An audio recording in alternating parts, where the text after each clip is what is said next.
Welcome to Samba Samba. Enjoy the video. In this video, I will explain how to make delicious vegetable stock at home. First, gather your essential ingredients like 2 carrots, 2 celery stalks, and 1 large onion. You'll also need a few garlic cloves and a bay leaf for extra depth. Make sure to have about 12 cups of cold water ready to create a flavorful base for your stock. Now, let's prepare your vegetables. Roughly chop all your ingredients into 2-inch pieces. There's no need for perfection here.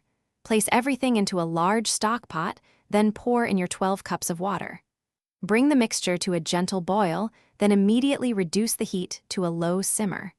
Let it cook uncovered for about 45 minutes. Once your stock has simmered, it's time to strain it.